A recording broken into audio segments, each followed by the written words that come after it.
Beauty Kit by Del Greco. This is the hat. See you next week. Heroes each and every week.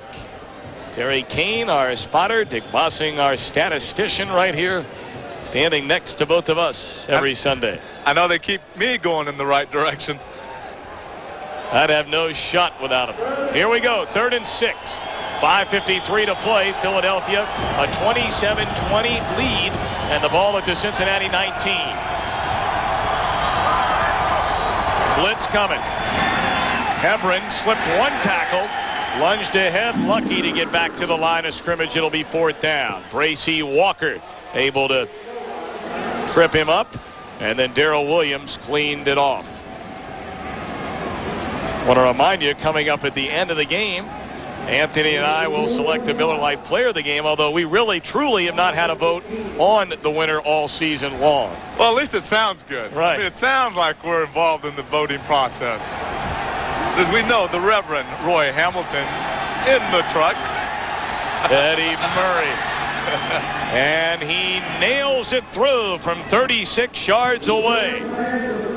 Eddie Murray has not missed from 40 yards and in the entire season.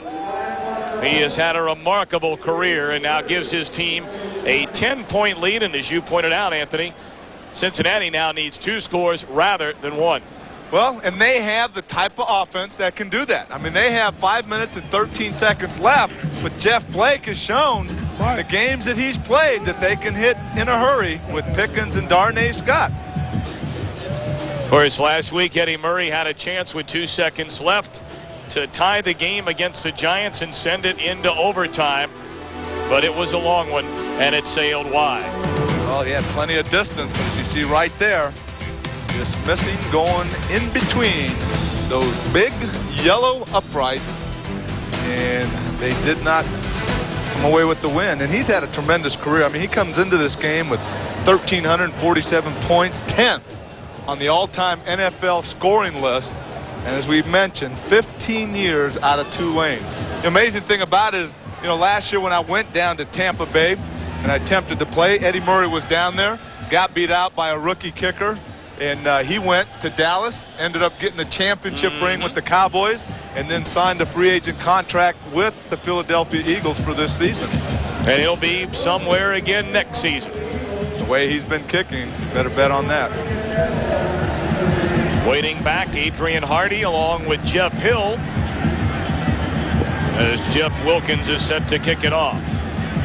5:13 left, and the Eagles holding a 10-point lead here at Riverfront Stadium in Cincinnati.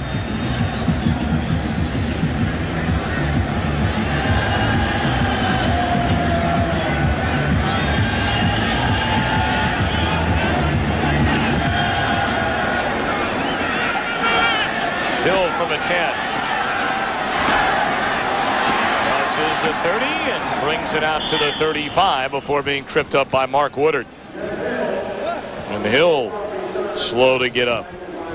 See Arizona trailing late. A loss means no hope for the playoffs. Green Bay, they're going to the postseason beginning next weekend. But Tampa Bay, Sam Weiss really starting to get that team playing well. And look at Chicago. A 3-yard touchdown reception, Bledsoe to Thompson, and a 10-point lead at Soldier Field. Watch out for New England in the AFC playoffs. Bill Parcells doing an excellent job turning that team around. Blake, a short drop, finds Harold Green, and he's all the way out to the Philadelphia 42 before being tackled by Jackson, and Blake hurrying things up.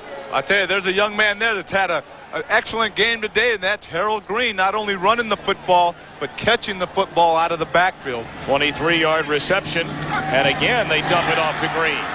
And he's to the Philadelphia 35, about a yard short of the first down. He's showing today some of that all-pro form a couple years ago. Blake, dangerous throw there. And flags come in late. Mark McMillan coming over the back of Tim McGee, and that'll be pass interference. Well, Mark McMillan celebrating, clapping his hands after making that play. He thought it was a good play, but the officials thought pass interference, number 29 defense, first down.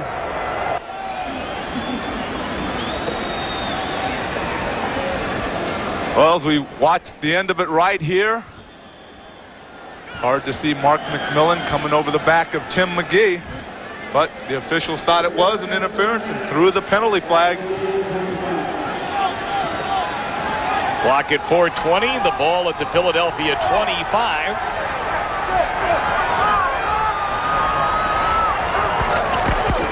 First and 10. Blake in trouble. Hangs in there and plenty of room to run. He's all the way to the 10. That's another Bengal first down. Clock closing in on 4 minutes. Talked about how this Bengal offense has been able to create some big plays, not only throwing the football. When you have a quarterback that can move around there with the speed of a Jeff Blake, he pulls it down, avoiding the pressure, and he makes a nice run. Boy, Cincinnati absolutely killing valuable time by huddling up. They burned 30 seconds almost. Blitz coming. Blake throws. Touchdown. Tony McGee.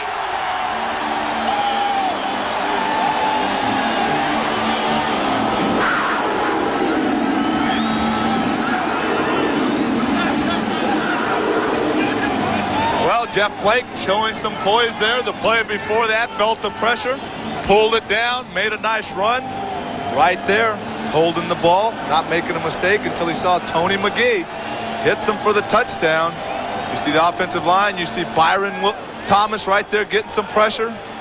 Blake stepping up. Nice move on his part, stepping up and hitting the second-year pro out of Michigan, Tony McGee. Belfry tacks on the extra point. And the celebration on for Tony McGee as he draws his team to within 3. Right here, you take a nice shot. He slips a little bit. You have Bert Grossman right there putting the pressure on along with William Thomas. But cool and poised, Jeff Blake just steps up. You can see him right here, excited about what just happened. And this drive doesn't take a whole lot of time. There's still 3.5 minutes left, and they're only down by 3. Well, do you look for an onside kick here or no with 3.5 left? Again, we get down to the time for putting myself into the head coaching position. I say you kick it away, and you depend on your defense to stop them, make them punt because they still have 2 timeouts left. There you see Anthony pointing out the Bengals with 2, Philadelphia with 2, 3:32 left, and the Eagles in front 30-27. Tom, I think the fact that the Bengals have a guy in Lee Johnson that can drive the ball a long way, I think that you have to go with kicking the ball, trying to get it deep, and starting this Eagle defense deep in their own territory.